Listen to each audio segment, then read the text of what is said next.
This is the Name More NBA podcast brought to you by Prize Picks, coming at you Tuesday morning. It's March 5th after the Wolves beat the Blazers by 5 on Monday night. In ways, I guess, a bounce back win after losing 2 games over the weekend. At home, I got Wolves beat writer Jace Frederick here with me today, who asked Chris Finch this question after the game last night. It's tonight one of those nights where it shows just how important it is to have like a group of mature veterans that you can kind of lean on. Yes, very much so. Tonight was always going to be a case of finding the right guys and the right combinations who could put some distance in the game. So, yes, very much so. What's up, Jace? Yes. Just on his face there too. Yeah. Then you can tell, like, after he said yes, he didn't even want to say anything. I was like, yes. All right. So next question. Man, a good combination. And it was Rudy, Kyle, and Mike, I think, drove a lot of it last night. Other guys contributed, but those guys definitely drove the bus. Yeah, and so I think we should start with them, right? It's like it was a win. We should focus on the positives of Kyle. I think Rudy and Mike drove a lot of that win last night. Kat and Ant, for various reasons, they were there, but they've been struggling. They've been struggling of late. Who do you want to start with between Anderson, Gobert, and Conley? I think it's got to be Rudy. Clearly was like the quote unquote star of that game. I don't know, like what, 25, 16, and 3, I think. 3 blocks. Only missed one shot. Yeah, push shot, damn it. Yeah, right. Yeah, that little push shot. I don't know. Ever since some podcaster said he should do it more, I feel like I've barely seen any of them go in. Torpedoing the man's career. But I mean, that's just like what you expect, and like it really is. Like they've done such a great job really not losing to terrible teams this year. They've obviously lost to Charlotte and San Antonio, but like you're going to have a couple. Like there's no way you're going to go through the whole year unscathed. They've done a really nice job of taking care of business. And last night was like a G League team. Really like I love teams like Portland because you'll get guys like somebody has to score, somebody has to rebound. So guys will get counting stats on these terrible teams. So it's like he's a player, and then the next year it's like maybe gets a 2-way, maybe. Because it's like not Duop Reith signed an extension. Well, yeah, he signed a deal. He was the second best player on the team last night. I mean, like, I'm not him. I mean, he would probably be an end of the bench player on NBA teams. But you know, like we'll see what happens to like a guy like Banton. Like, what does he get? But anyway, and some guys just didn't bring it at all, and that is how you can somehow lose these games. But when you've got a guy like Rudy, who's healthy and just does the things that he always does. He literally just approaches the game the exact same way. And because the competition is a little bit inferior to him doing things the exact same way, handling his business in the exact same manner, ends in 25 and 16. And literally like just held. I just kept asking guys like about the high floor he creates. And I really do think it's a big thing of like, this is why they don't get blown out in games. This is why they're like competitive in every game, because they always have somebody doing his thing. And his thing is a big part of what the team does, of controlling the interior, getting on the glass, like a lot of things that if you don't do, you can get blown out. Because Rudy Gobert is out there, you don't get blown out, and you won't lose to terrible teams because you have this massive built-in advantage. Like, and I'll give a quick shout out to Charlie Walton, covers the team for, obviously for Canis and zone coverage. And he tweeted this out in 60 of 62 games this year. Rudy has 10 plus points in 80% of games, 10 plus rebounds in 83% of games, 2 plus blocks in 67% of games, 2/3, and a positive plus minus in 67% of games, 2/3. Like that is consistency as consistency gets, like that. And that's what it looks like too. Does the exact same things, has the exact same approach. Some nights it won't be as great as others, but most of the time it's going to be. There's just a baseline, and that is so key, I think, of for this team having as many wins as they have. I really do think it's a huge part of it. It also kind of makes over the weekend like he wasn't as good. I don't think he was like terrible. Yeah. But it does kind of glare when he is below that floor because it's so rare, right? Right. It stands out like a sore thumb. Like it really does. It does. You asked Conley about the floor idea with Rudy after the game. Rudy on a night like this, it just seems like he sets such a high floor. Yeah, Rudy was super locked in today. When we were slipping, he was the guy that brought us together. He was the guy that made the stops when we needed, got the big buckets when we needed. Super efficient, super dominant, and that's what we need out of him. We need him cleaning up the glass when guards go in there and miss shots, and they're trying to send 2 and 3 guys at him, and he's still able to fight through and make plays. That's who he is, and I thought tonight was a great performance from him.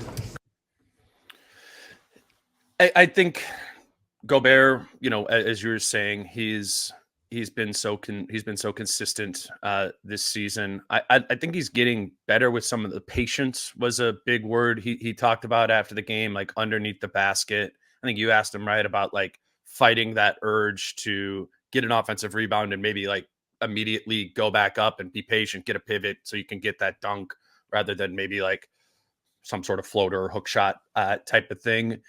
There have been, this would be fair to say, right? You think Rudy's offense has progressed over the course of the season? Yeah, I mean, not like a leap or anything, but like maybe a little bit more. It's doing the same things, just more consistently, more effectively, more efficiently. But it's doing the exact same things. But it is like last night, and I do think there's something too. Like you can do this against Portland more so than you can do it against other teams. But like getting offensive rebound, like you said, like pivoting or like collecting yourself. Getting your feet under you. He said balanced, just making sure he has his balance. And then going up strong and finishing, likely with a dunk. Now, like I said, like Portland's more of these guys just aren't as good, and they're going to reach in, and if they're going to reach in, they're going to foul probably. Where teams with like good veteran defenders, guys with good hands, like they might actually get there and get the ball. But just in general, like you just going up and just going as fast as you can on balance and just try to put it on the glass, like it doesn't end that well. So like get your bearings, and go up strong, and if you try to dunk it, the odds are you're going to score or get fouled. The odds of that are pretty high. So yeah, it's doing that, and then just like the Wolves have done a better job, I think, on like lob feeds and whatnot, just being more aggressive, even the ones that don't go their way. Like it's a high percentage play, and I think they've done a really nice job reading that and being more aggressive with it. This is kind of an in the weeds sort of thing, but I actually think it matters. Remember last year, a lot of the time we would, you talk about Rudy in a drop exclusively, and like the need sometimes when it is a Luka Doncic or a Trae Young or something like that to play up at the level, and what is the Wolves' willingness to do that, because you do kind of need to do that against high level individual creators, which I think the Wolves will see in the playoffs at some time. And they did that against Anthony Simons with Gobert, and I think. Yeah, one, that's a credit to Simons. He's a good offensive creator himself. But to me, given that it's at this level of opponent, and maybe it was just to try some more stuff, but they feel confident or willing to do that more often than they did a year ago. And what we're talking about is like up at the level, rather than actually for people who watch the game, Rudy being up at the level led to a lot of those do-op brief threes at the beginning of the game. He would kind of like set that screen and then kind of peel off of it so Simons could get it to him, which is, always a counter and a pick and pop type of big. But I think Rudy has gotten better. He's just doing it more often. And I think that matters. There's going to be, I don't know, maybe 8 games, 10 games over the course of the season where Rudy did that. And if they get a Dallas in the first round, I was actually thinking I should maybe go through the list of how many teams in the playoffs they will do that to. But just having Rudy be able to play at a variety of levels in pick and roll coverage matters. Because if there's only 1 or 2 things that he can do or that you will go to, you leave yourself somewhat susceptible. Gobert, I think this is part of his defensive player of the year case, is he has been good in drop. He gets up at the level sometimes. I think he's been great in isolation on switches. And again, when you go back to the Utah days, there was just less of that. And they were much more reliant on, we're going to play the same way in coverage every single time. I think it matters, even if they got hurt by it pretty bad in the first half with that coverage, that they're willing to go to it. And yeah, I think that'll matter come playoff time. Yeah, it's good to get reps too, right? Like no matter what. And you can probably go through the number of teams pretty quickly in the West that can do it, that you would do that. Yeah, well, I was thinking level. Like Booker. I would. Maybe. I don't remember. I mean, I guess they only played them once this year, and the Wolves were half asleep. I don't remember that they did that to them. You're not going to do that against Shea. No. You're going to play it back against him. Murray, I think you. I don't know. I think you try. I'm just thinking of the playoffs last year. I don't think they got up that high against him, right? Who else would? You should have. You should have. He gets on. Maybe they weren't comfortable with it as much. The coin Murray flurries, like that. Sure. That is absolutely just get it off his hands. At least in situational, that should be something that happens. Yeah. Yeah, and maybe that's the point. Is if they're more confident in it in this second half of the season, they can do that. More often, but also just the switching. Like then what they did in the second half was they switched, even with Gobert, like often, and just that. I don't think they have it like nailed down. I'm not like, okay, this team has every single coverage down. Yeah, no, 100%. They're not number one at every single one of them, but they are doing a lot of different things. And again, when we're looking at all this stuff sort of through a playoff lens, I think that matters a lot. And like a Luka or something like that's the biggest thing is change it up. Like you can't do the same thing again and again. We've seen that in past Wolves seasons, games, whatever with Dallas, where like same coverage. By the fourth quarter, Luka has figured it out. And all of a sudden they are just shredding them. What did previously work defensively for 2.5 quarters? Yeah, against Luka, it needs to be a diversity of coverages, big man coverages, and probably a diversity of guys who are on the ball. Nikhil, Jaden, Ant, whatever it is down the line there. And yeah, I feel obviously I'd feel better about everything about this defense this season, but I feel better about their ability to do that. And weirdly, a random Monday game against the Blazers, I think, kind of showed their willingness to do that. Let's move on to Kyle Anderson. Kyle, in this guy, I was looking up his numbers. Actually, I'll play the clip from Finch first. I asked him just about kind of Anderson of late. Kyle Anderson, obviously one of those. He's just more broadly felt like a lot more congruent in what you guys are doing. What has led to that he's been doing more so maybe over the last month? Yeah. I think, I don't know. It just feels like he's settled down post-trade deadline. I think getting more comfortable with the rotation around everybody. When Monty comes in, I think it kind of helps everything just a little bit, kind of figuring out those combinations as a coach, as a staff. So just, lots of little things like that. I think it's also just you see it in his shot. He's just trusting his shot more, and he's been shooting it pretty well, so. Jace, I was Finch has mentioned that a couple times with Anderson and post-trade deadline kind of having a clearer head.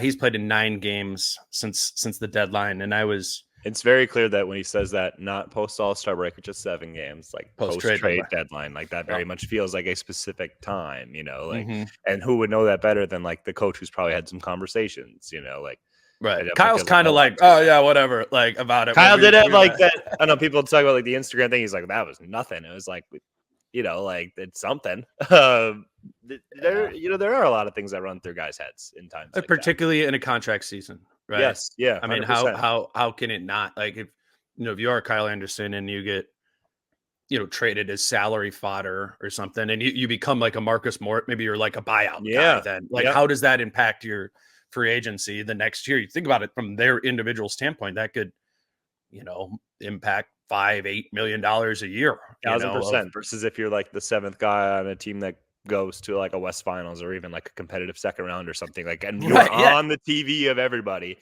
they're like, oh yeah, this Kyle Anderson, he is versatile, he makes some good plays, he's a winning player, right? That could get him getting 10 mil or whatever. Right. So I did look up the numbers, and so 9 games post All-Star break, and what I noticed is they're basically last year's numbers, like points per shot attempt, which is just like huge one, different sort of way to say effective field goal percentage or whatever. But he was 1.167 last year, and he's since the All-Star break, since the trade deadline, 0.117. Or 1.17, so the same. And then if you go before the deadline, it was 1.027, which is actually a pretty drastic drop there. And it's the same shots. He's taken a couple more threes, but it's pretty much the exact same game. It just feels, which was what last year looked like too. It just wasn't as effective. Spacing wasn't there. He wasn't as confident in the shot. And before the deadline, the only rotation player, which I say rotation player in quotation marks, that had a worse offensive rating on the team was Shake Milton. In that pre-deadline time of the season, only one that was worse than Kyle. And since the deadline, Kyle Anderson's offensive rating is far and away the highest on the team, 122.6, with the fourth best defensive rating, 102.6. His net rating's plus 20 in these 9 games since the deadline has passed. And that's kind of what he was last year. It's the same 8, 4, and 3 or whatever sort of stat line, but you kind of got to scroll over to the far part of the box score to look at that plus minus and what he was doing to get other teammates involved and not be a problem himself. That's what post deadline Kyle Anderson looks like. And I think that's pretty meaningful to at least be able to kind of believe that that's back when it seemed like that was gone, maybe back in December or something like that. I think Conley said last night, Kyle understands that he needs to be a creator for Minnesota when he's out there. And a part of that definitely does come from creating for yourself as well. And that's the thing that I've noticed with him is just much more aggressive and quick decisions of I'm going here and getting himself into that 6 to 8 foot range and putting it up. And it's not always going down, but it's when he's going with confidence, he's definitely scoring more, and then he's establishing himself as a threat. And now it's easier to create, because the biggest thing for the first half of the year is he looked hesitant. He didn't look like he even wanted to get into that 10 foot range and score. And a lot of them were misses, and it was there's no conviction in anything that he's doing right now. And so then now you're not a threat to score, and it's really hard to create, and things are really jumbled up, and people are sticking on their guys, and so turnovers are more frequent because there's no passing lanes. I really think it does all start with him being more confident and assertive with his own offense, and just a little bit of a threat. Scored once or twice, and now all of a sudden that playmaking becomes, you got to be guarded. Yeah, and that's where he kind of thrives. So I really do think it's him asserting himself offensively has just opened everything up for himself and his teammates around him, and it allows him to be the playmaker that was so valuable last year. Today's show is brought to you by Falling Knife Brewing Company, and this is just kind of the schedule ahead for this week. They actually have Trivia Mafia on Wednesday, but then also Wolves games on Thursday and Friday night this week. Those are kind of as I understand it, the most fun ones to be at Falling Knife for. So put that on your radar. Obviously, the Wolves are on the road. I think the game starts at 6 against the Pacers on Thursday, and then Friday is 6:30 against the Cavs. So we always want that on your radar. And then also they are going to stay open late for the game on Sunday night in LA. So as always, keep Falling Knife Brewing Company on your radar as a place to go for Wolves games this season. And then also quickly, today's show is brought to you by Prize Picks. And I was just looking at kind of the slate of national games tonight. If you want to just go all in on a big, the Celtics play the Cavs in the first TNT game, and then the Nuggets play the Suns in the second TNT game tonight. If you take kind of the amplified Jason Tatum to have 35 plus points and Nikola Jokic to have 30 plus points, those again are amplified odds. You bet 20 to win 150 on that, like we did last week when it was a random Wolves off night, but a lot of national TV games. We can do the same thing. People, take screenshots of what you got going on Prize Picks, tag me in them, and we'll kind of watch those together tonight. Again, it's prizepicks.com, Prize Picks app, promo code Dane for a $100 sign up bonus. Let's talk about Cat and Ant. Jace, I know you want to talk about Conley? You want to do Conley first? Yeah, you said all three of those guys, and they were just I thought we were going to get them before Conley? the break. All right. Yeah. Well, and then we didn't. And you're Conley. like, and Cat. Oh, okay. Okay, fine. We'll do Conley. You talk about him. Sure, yeah, okay. So, Mike basically, played last night, second game of back-to-back. Obviously, those are spots. Basically, Portland, he did. Yeah. You should, I wasn't finished with my sentence. It's a good spot for Mike to sit. Played last night because It was like a comma sentence and then get back to the original sentence. Yeah. Comma grammar. Yeah. Yep. He wanted to find a rhythm, wanted to kind of get himself in a groove. And I think be more aggressive in general. That's kind of necessary for him. And he did that. He's looking for his own offense, not even his own points, but just like he felt like he'd been kind of a bystander in the games leading up to that. And frankly, like, so when the ball's not even in his hands, he's not even a part of the offense, then it really does become like, why is Mike even out there? I mean, you can see that, and it's like Mike doesn't look very good. It's like because the things that he is best at is when like he is at least kind of running the offense to some degree. Right. But that wasn't even what I wanted to talk about. But the biggest thing was when I asked him like, hey, how do you adapt when like, you know, like the guys who usually carry you don't have it? And obviously that was in reference to Ant and Cat, so we'll get to that in a bit. But Mike was like, we have a lot of guys who have done that before and played that role and had nights where they can go for 20 to 25 and carry the weight for that particular afternoon or whatever. And in my head, I was like, a lot of guys. Like, you're just talking about yourself. Right. I thought that too. I was like, Nikhil? No. Kyle? No. Rudy has always kind of had the exact same offensive role he does on this team, too. Like, he had 25 last night. Yeah, but you're just talking about yourself, Mike. So just trust each other. If Ant comes to me and goes, I ain't got it, man, I just had a baby, I'm tired or whatever it is, whatever the issue, I'll be like, all right, I got you, or vice versa with Cat or whatever it is. You can tell he enjoys nights like last night where it's like, oh, I'll do more. Like, you know, I'll run more offense here. I'll take a few more shots. Like, he knows it's not his role on his team, but you can tell it kind of, he gets the itch to like, I want to be more offensively aggressive, like with my own shot and whatnot. And I think he enjoys nights like that. And it probably does kind of help get him in a better rhythm, even when he heads into games where he will not be as involved as he was last night. Right. Finch talked in his pregame media. He was asked about, you know, because Mike had been struggling. And you know, and maybe looked a little banged up. He kind of like rolled his ankle, fell over in that one game hard on. I think that was the Friday night game. Just, you know, again, the question many of us have been asking all season, like, you know, how much are you going to rest him or whatever? And it was interesting in the pregame. Finch talked about how Conley was on a load management program in Utah, and him and Conley talked about how being on that load management program in Utah, maybe sitting out second half of back-to-backs, Conley really felt cost him his rhythm in Utah, and he didn't want to do that, you know, here in Minnesota, which I think we knew certain degrees of that, but it was interesting to hear them like Finch say name that he had a load management thing in Utah, and he clearly hasn't here in Minnesota. You know, we've talked to Mike, and it was a goal of his this season clearly to play in as many games as he can. And that, you know, I guess I kind of go both ways on it, where it seems great that he did play because he did get that rhythm back, you know, last night.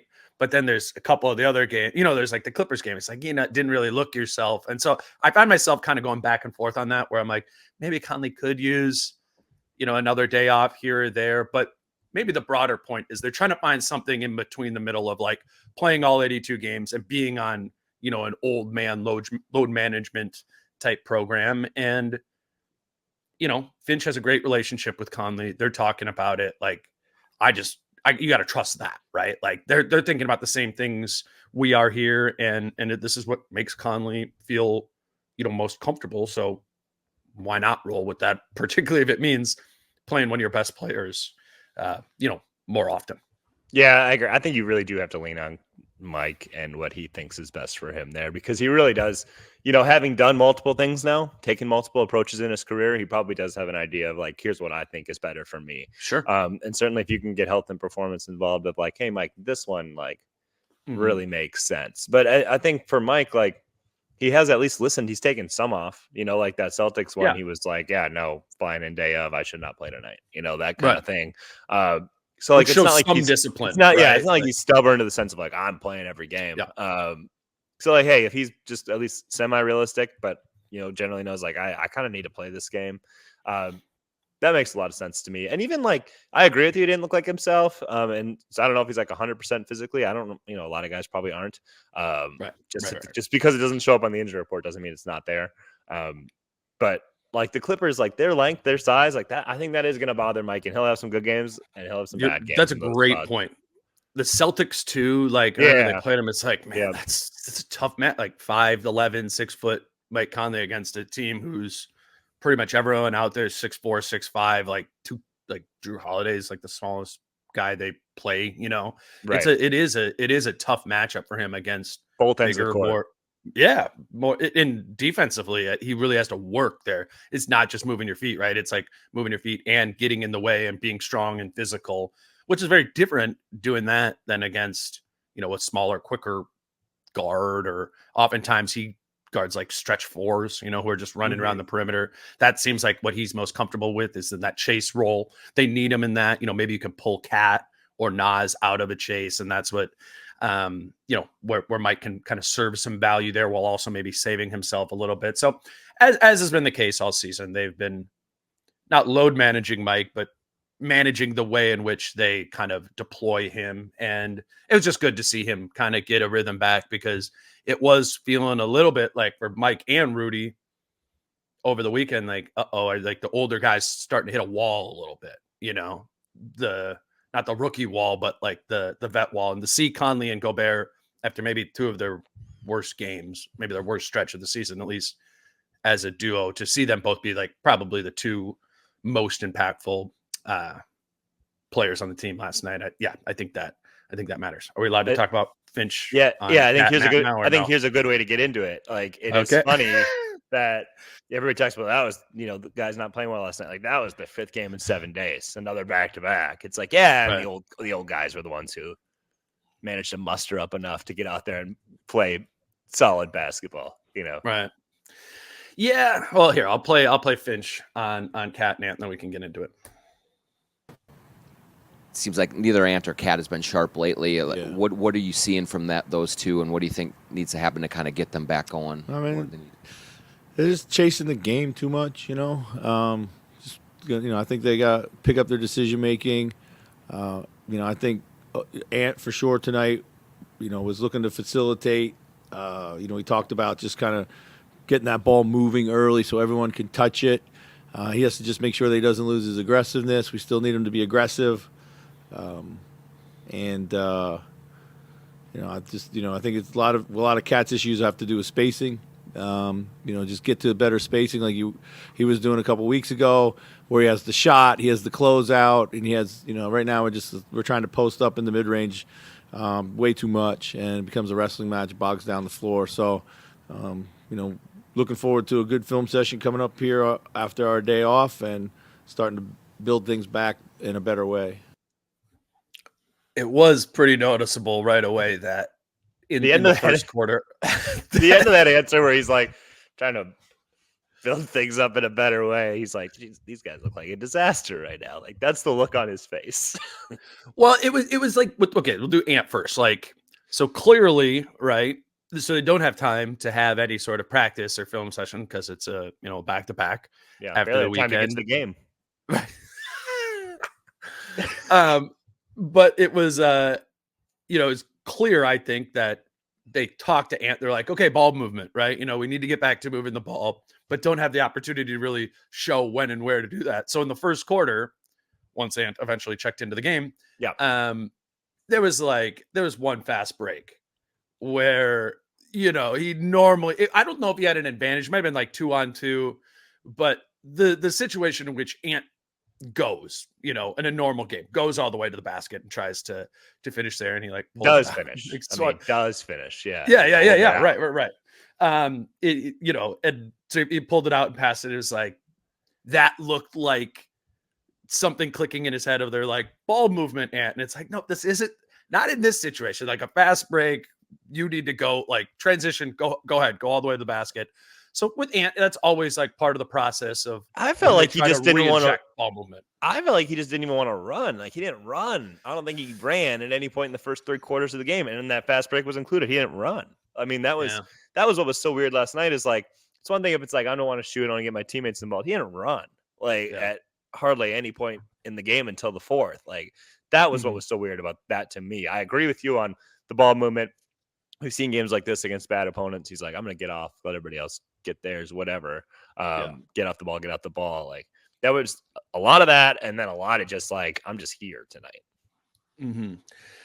Yeah. And I don't know, obviously with both Cat and Ant, like I will acknowledge, they both have things, or last week had big things going on off the court. And so that makes, I don't say any of this to be like an indictment of their care factor or whatever. Right. But they just did not look like themselves, right? Probably because of the things they have going on off the court, but also a trend for both of those guys is uneven effort against bad teams. Probably Ant more than Cat or anyone on the team. Like the Blazers are going to come to town, or the Spurs or something like that. You just kind of at this point know you're not going to get 48 minutes of Ant, right? The good Ant. Maybe in the fourth quarter, he's going to turn it up, or second half, or maybe that third quarter go for that knockout punch. But I feel like more of a passiveness.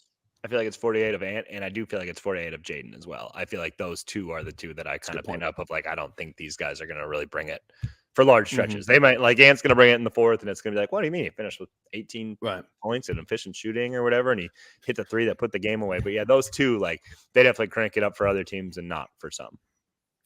I think with Cat is interesting that, Finch talked about spacing and needing to get a little bit away from the mid-range post-ups because they kind of bogged down the offense overall. And I think we talk a lot about what Ant needs to do in late game, and not that Carl doesn't have late game stuff, but I think a lot more about with Carl, it's getting going over the course of the game, being that like, I think it was the third quarter, he had that stretch of like maybe 3 buckets and 4 possessions or something like that. That's what you're wanting to find over the course of the game, probably in every single quarter, a pocket like that to find Cat to have to be not just an innings eater, but like a really efficient, productive innings eater. And that's been come and go a lot, I think, since All-Star break deadline, whatever. And they do, I think, need that film session to kind of relock in on like, what are we trying to get to when we are going through Cat here? And a lot of the times it's like, it's a response to, all right, they're putting 2 on the ball on Ant. So now we're going to pivot into our playing through Cat offense. And then you kind of get to that. And if the post ups are in the mid range or out to the 3-point line, like that's not going to necessarily get you good offense or quick offense. That's when I think the offense gets the stickiest, as Carl catches it at like 20 feet, kind of squares into it, slowly finds his attack, and oftentimes still even scores through that, but it bogs down the spacing, bogs down some of that stuff. Like in the last 20 games of this season, I think more than anyone on this team, I want to see like a handful of go-to actions that you can just get Cat in a good spot anywhere other than like 19 feet away from the basket, the square up going like that. It happens over the course of the game where it's like quick, decisive, and honestly, the other players being quick and decisive to find Cat, set a good screen, have him come peeling off of it, whatever. That's what I think when Finch talks about a film session. How do we find more effective, decisive, productive positions to put Cat in offensively, because they need him to eat innings offensively for this team to be a better offensive team, I think. Doesn't it feel right now like his repeatable offense comes almost entirely from the top of the floor? Pretty much always has, right? Yeah, I mean since they started doubling him. Yeah, right. Early in the career, it did come in the post, but like, but I agree. Like that's part of the thing. And from the top of the floor, like, there are a few actions you can get, but often like his best offense comes in like trailer transition, like that kind of stuff, and like that's just not super repeatable. That's situational. So yeah, I agree with you. If you can find it, can we get a Cat Ant 2-man game, high pick and roll, Rudy and the dunker? Like, I mean, that's just what blows my mind is how rarely that happens. I mean, if you were like playing with them on, if you're playing with them on 2K, that's all you would do. Okay, I mean, like, but we talked about the Simons and Duop Wreath thing. Yes, like that's I'm not saying that's not. I'm not saying you're not wrong. I'm saying like if you play it on 2K, that's all you do because it's obvious, right? Like that's you're getting your 2 best offensive players involved. I don't know if I kind of wonder sometimes if they just think like if we just have these two running the offense together, like we're gonna have a lot of bad decisions. I honestly think that's maybe where they're at, because I can't think that hasn't been like at least explored heavily in practice or something. Like I don't, because we don't see it in games. I agree with you, and especially even in like late game, like something like that. I just don't think that's a complicated action. It's not. It should be pretty easy. Particularly if they're bringing up the big up to Ant to trap or put two on the ball there. Like if Cat does what Reith did last night, you set that screen and you like kind of spray out Pop. Like then the weak side guy has to come over to like Cat, and then it's like should be easy. Then you can actually remember when Cat had that one where he like really faked the pass and then took the shot in the first quarter. There, remember that? And I think they missed that. It's like that's the idea, but doing that under control or getting more comfortable with that look. I mean, that should. I don't know. I mean, but going back to D'Lo, I always thought that would be a real unlocker of Cat in the pick and roll, pick and pop game. I think, but that didn't happen, and it doesn't really happen with Ant, and it's I don't know, above my pay grade to understand why that's not happening. Guys talk a little bit, even Mike, I think, like has mentioned this. Like, I think they want Cat to mix in more roles anytime he's in screening action as well, and he just doesn't dive to the rim like ever anymore. And I don't know if they think that's part of the problem. It's like it just pick and pop, pick and pop, pick and pop, pick and pop isn't. I think he sees Rudy in the dunker, man. Yeah, I don't disagree, but like Carl's pretty good at like short roll lob to Rudy. Like we've seen that too. Maybe you like do it a little bit higher, like you said. Give him a little bit more space to operate, and so he's like catching it above the nail on the short roll, right? Yeah. Like so then you have the lob, and theoretically like Nikhil or Jaden in the corners or something like that. But or if you have the rim, you have the rim. Yeah. I think that's just again, what I've been saying since All-Star break of like, what I'm ultimately going to pick of this team once they get to the playoffs is, where the offense is, where my individual confidence is in the offense will have so much to do with how far I project them to go. And for that offense to get to that level, I think it is about having more just repeatable actions that they can go to. And they have, and maybe it's the film session thing. Maybe it's the practice. It seems like they get those 2 days off and they come out and it's like, here's the offense. There's the movement. You're running this, you're running that. Like, I guess in the playoffs, you get that after every game, but you want a greater consistency and not needing a film session to be like, here's how we get our two best players involved. And that's, at least over the last couple of weeks, has been definitely a struggle with those two. Yeah, here's where I think this is when I still like, we talked last week about how like Finch is always going to chase, playing just good offense. And I agree with that. And I think that is something you should continue to push Cat and Ant towards. But like, even with Denver, like they play that great brand of offense a lot of the game, and then it's 2-man game down the stretch. It's like it's Murray and Jokic and playing off of that. Great so point. Like, if you can't, you should be able to like shift gears. And I think that's fine over these last 20 games to at least experiment with it. I don't know if Minnesota will do that, because I think in this first year of contention, it's like one seed.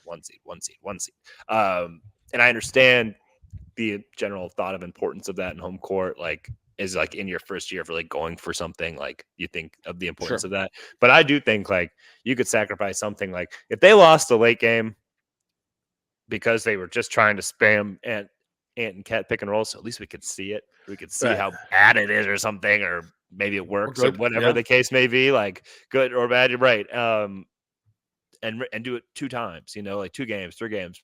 Do it a bunch in practice. See if it's something you can even kind of go to in the playoffs, or if it's something where it's like not this year, maybe this offseason we have to work on that.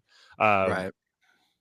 That I think that should be such a natural progression for them. And maybe it's too late. Maybe it's too late in the year. Maybe it is too late in the year to mix that in. I don't know. Tim on the All NBA podcast that Adam Ayers and Tim Legler do, like Legler said, like I don't think they trust Ant to operate in that screen and roll game again. Well, that's what I was going to say. Is what do we talk about all the time in late game offense when it doesn't work? You got to play through Mike more often. He's going to get the ball moving. He's going to do that sort of stuff. So it's because can you not see like late in the game, just because I've seen it in other actions, like Ant getting the screen, kind of just slow playing off it and then backing it back out.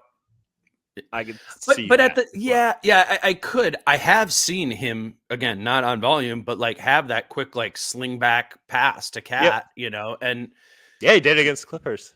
They do it like I'm saying on the last play of the game. Oh, he tried to do it. That's covered Cat. That's true. It was taken away, and that was on the. Yeah, I mean, Ant just had the lane to the basket there. He should have taken it, but I don't know. I mean, I think ultimately the answer with the late game offense is having multiple answers, not having it be, it doesn't need to be spammed pick and roll with Cat and Ant or Mike and Rudy or whatever it is. It's all right. There's 4 minutes left in this game. We're going to get 7 possessions, like having a handful of different things that you can go to. You do want to honestly steer you away from isolation. Just steer you away from just straight isolation. I think that's huge. I think you do one until they stop it, and then you go to the next thing. It's not like we go ABC, ABC. Like you can go A. Okay, now B, and maybe C, or back to A. That kind of thing. Yeah, I agree. I think that's a pretty huge thing that they need to get to and figure out, because it is hard. Like right now, watching them late in games and being like, yeah. Because you're going to play tight playoff games to be like, yeah, they'll figure it out 4 out of 7 times. Like, I don't know. And it should come easier. Like, it really should, especially with having 2 such highly skilled offensive players. I want to get one more. Go ahead. Yeah, go ahead. Just I was going to go into the bench thing. Yeah. Okay. Okay. I mean, I know he's got a lot going on right now, but like not getting out on the court to start the game is ridiculous. I mean, that is ridiculous. Like you have to be ready to start the game. Like everybody else out there, like you get not only take a delay of game, but like it was so delayed that you weren't out there. That Nickeil Alexander-Walker had to be like, oh, I guess it's me. Right. Like that to me, like that. I just think like little things like Ant needs to sharpen up in general. We see it late in games with like little things, whether it's like box out or something here or there, getting back on defense. Like if you want to be like a really great player, like elite, one of the 5 best, like you got to do a lot of things. Like, well, you got to really kind of be locked in at all times, not just when it's convenient to do so. I think that was a pretty big indictment. And then he obviously followed it up with kind of a stinker of a game in general. Like I said, I know he's got a lot going on. I get that. And so like just the stinker, sure. Get out on the court in time. Like, come on. Right. Yeah, no, I mean, and it to me ties to the not taking bad teams seriously, and just not. I don't think he's missing that if that's the Celtics out there. I think that was that was a factor, is just not being locked in on the game that night. And he does have a lot going on. I think he got distracted or whatever. Yeah. But absolutely, I mean, inexcusable, not okay. He is 22, but it is just in my eyes so clearly moved to being his team. That's just it, right? Like it's a good thing he's got veteran teammates, because like as much as we talk about like he's the leader, he doesn't set the example.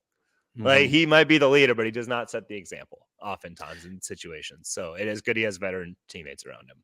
The team is just so often a reflection of who he is. And I mean that in a positive way too. It's like, again, playing the Celtics or you're playing one of those teams, like he is going to turn it up and the shadow of the rest of the team follows that.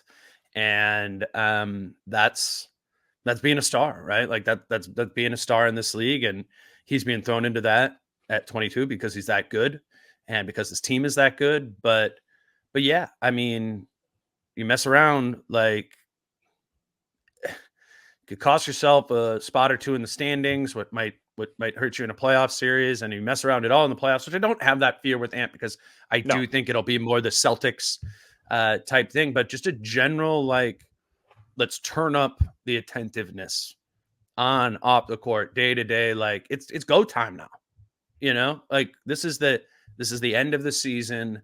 And you look around the league and a lot of the other like top teams were kind of messing around at the beginning of the year, where the Wolves were, going 13-2 in November, and those other teams weren't.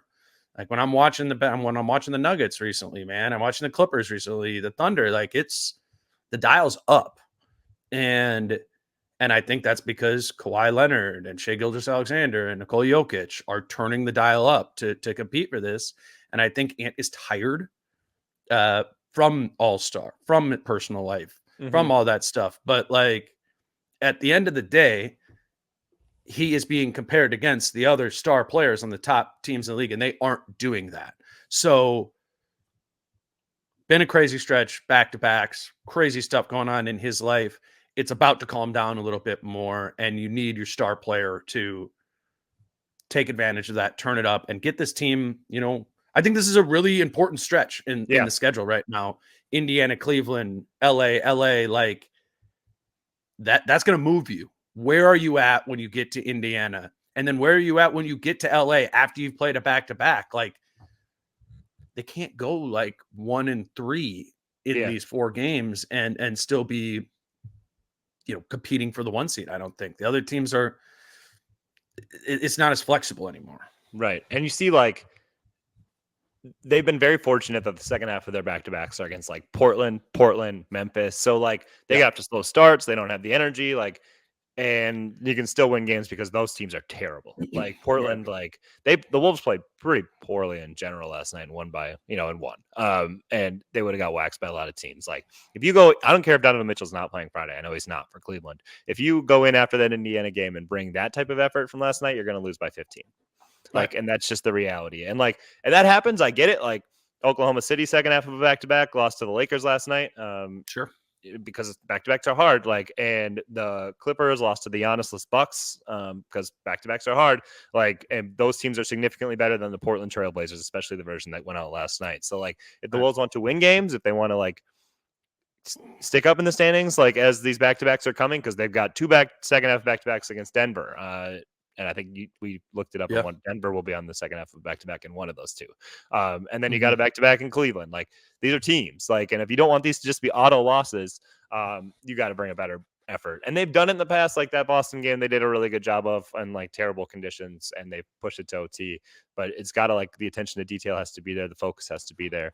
I do think like just in general, like Ant's got to turn up the attention to detail because like even against good teams, like not getting back on that late Norman Powell 3. Like that's poor attention to detail. The Bucks game, like a minute left in the game, Giannis gets a key offensive rebound because Ant's just guarding him and just watching the hoop as Giannis is just running by and getting the board. It's like attention to detail. Like I know he turns it up against good teams, but like if that doesn't mean he's paying attention to the small details at all times. That means he's bringing it, like getting into your chest defensively and being aggressive offensively. It's like, it's the small things that are the things you need to do again and again and again so that it just becomes robotic. And if it's not, those are the things that you can't just turn up and down. You can't just turn up and down like, I'm going to box out this game. I'm going to run back every possession this game. That's either you do it or you don't. Those are the habits that really need to be formed. Not like I'm going to go score 35 points because I feel like it's tonight. You can do that. You can get into somebody's chest defensively. You can do that. It's getting into your head that I always box out.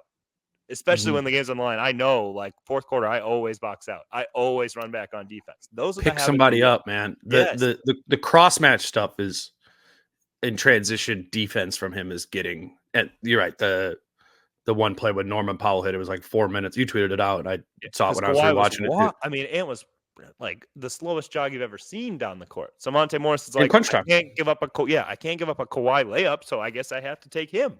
And then Ant doesn't even realize the cross matchup and just slowly jogs his way down to Kawhi. And Monte Morris is like, okay, now Norman Powell's got the ball wide open, and there's no way I'm getting out there, you know? And we were talking about Ant in the, not that he is an all defensive player, but that he can be, right? That was after the Jaren Jackson Jr. game.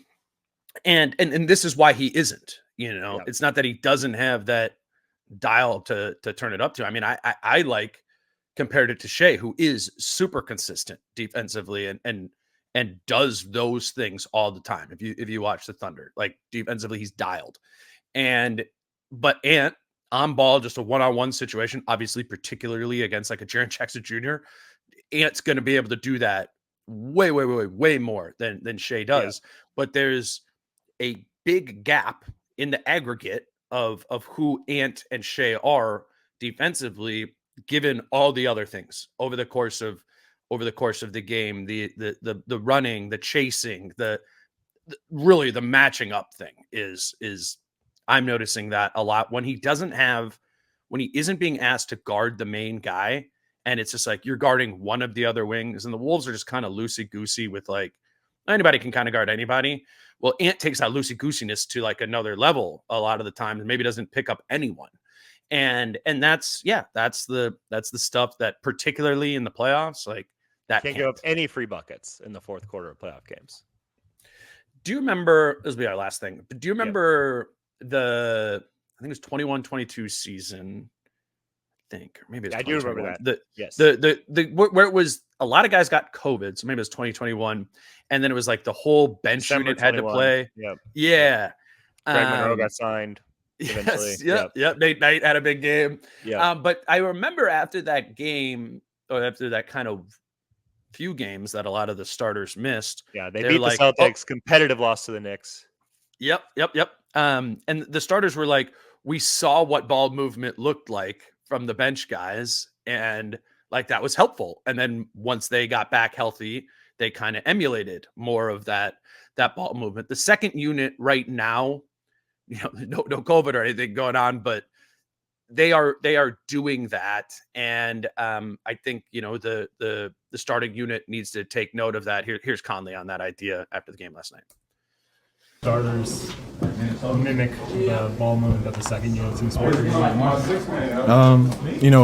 think it comes a lot from the energy they put into it. Nas, Kyle, Nikhil, you see how fast they move, how much they cut. They screen, they get off of each other really quickly and create space. I think we can, with our first unit, we can be a little bit slower because we have guys who can post, we have guys who can play inside and out, so there's a lot of different opportunities there, so it might make us a little bit slower as a group. But that group we had to figure out how to get that starting unit to play with a little bit more force, a little bit more pace. It'll open things up, I think, for Ant and everybody else to make easier plays.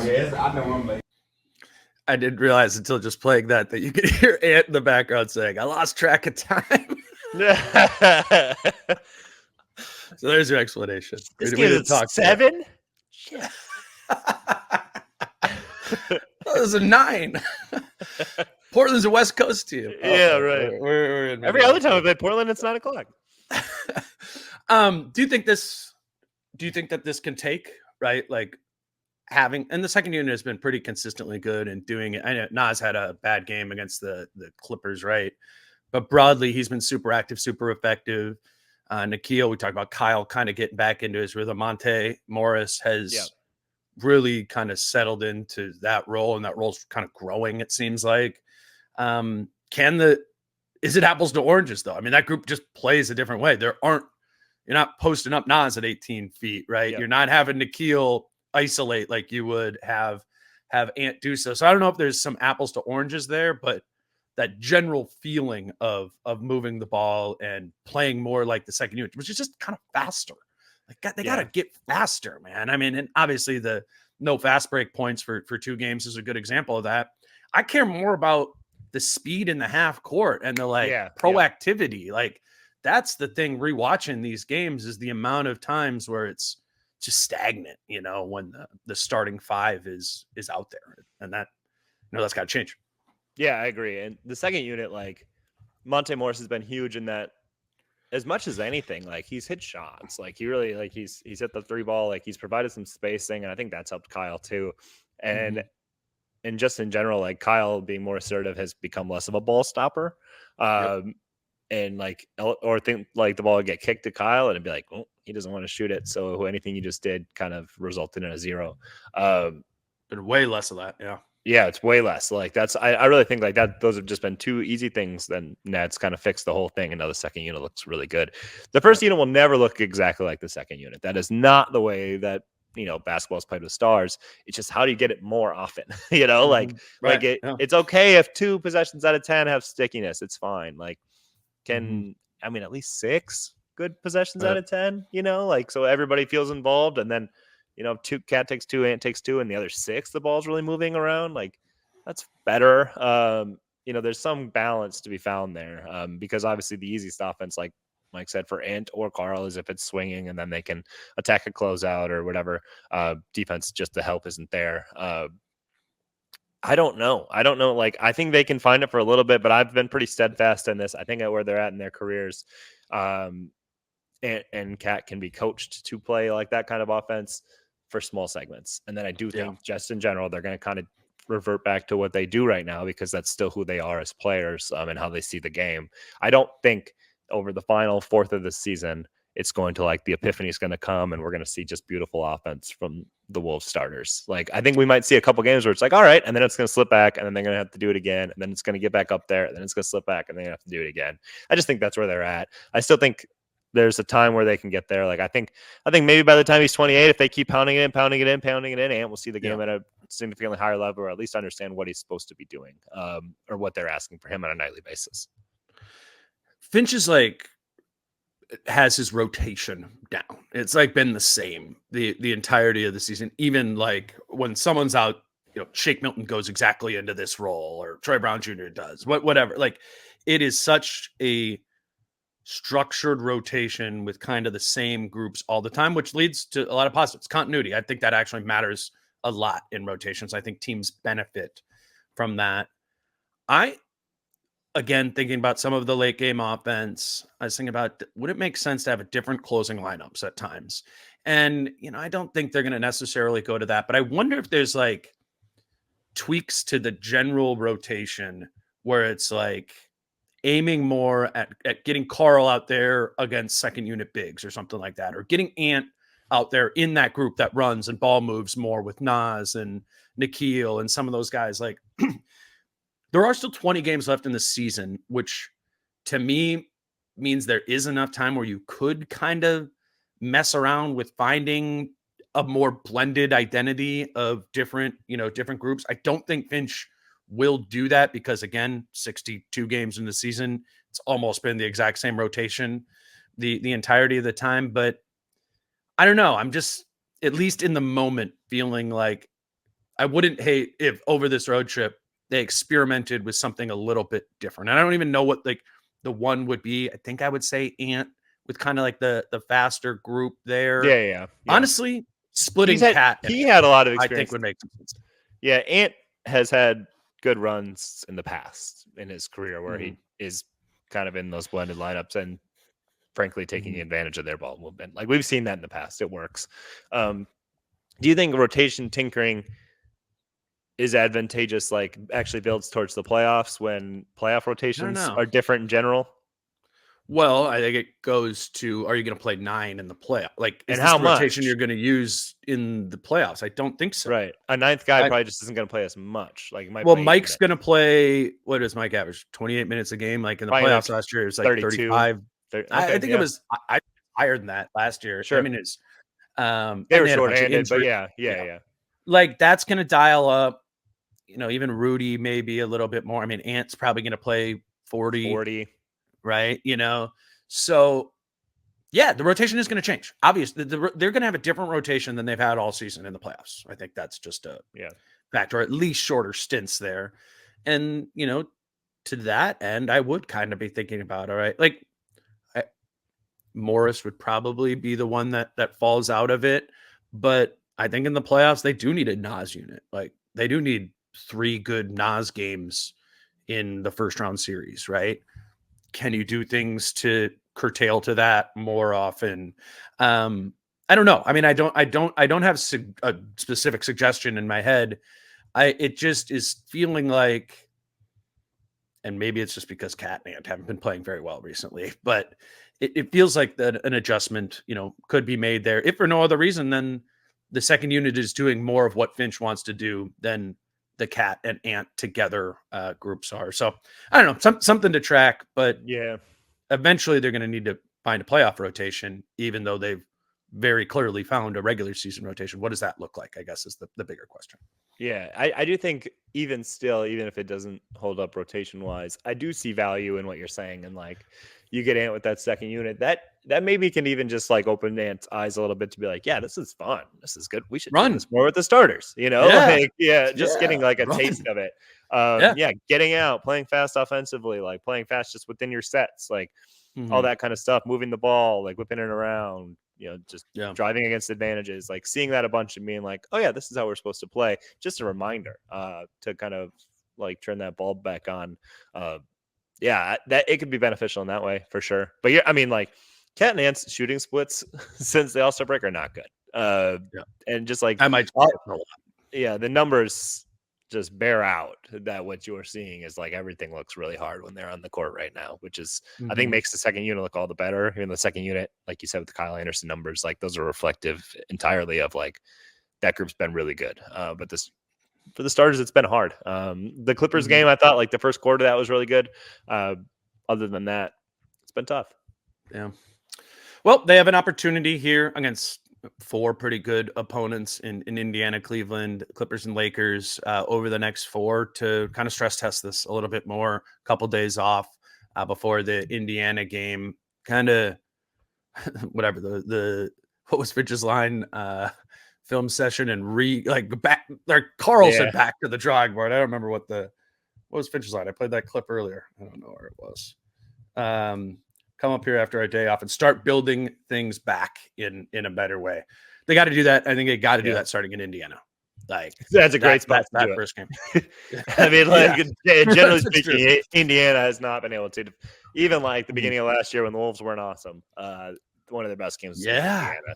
They couldn't. Remember that? They couldn't defend a lick, and that Indiana's still not a good defensive team, not playing particularly well. This is a great chance to like start establishing some offensive rhythm. But when you couldn't do it against Portland last night, right, that makes you think like, can you do it against anybody? But yeah, Indiana's pace and whatnot, like let that inject some pace into yourself too. Like, maybe it can be a spark in some way. Yeah, it's. I mean, the Kings one is like that too, where it's like, well, they're gonna play faster against you, so you're gonna have to sometimes need to play fast. And I think the Pacers game will be interesting for that too, to be like, all right, don't let the pace. Can the Wolves play without letting the pace sort of overwhelm them and actually help them, get going a little bit? So we will see. That's what's coming up next. I'm actually going to Indiana and Cleveland. Britt is too. We're going to do pods after both of those games this week. Kyle and I will also go tomorrow morning, Wednesday morning. But Jace, this was good. Appreciate you doing it, man. Always a good time. Always a good time. Always a good time. You always send it to me and I'm like, what do I say this time? Thanks. I don't know. Cool. Yeah. See you next week. I loved it. Yeah. Well, he's Jace Frederick. You can follow him on Twitter at Jace Frederick. I am Dane at DaneMooreNBA till tomorrow, Wednesday. Jason. How I'm feeling, man, I hope it never stop, yeah. Grinning hard so you can find me in the crowd, yeah. Don't let standards ever bring you down, yeah. Hope you dancing like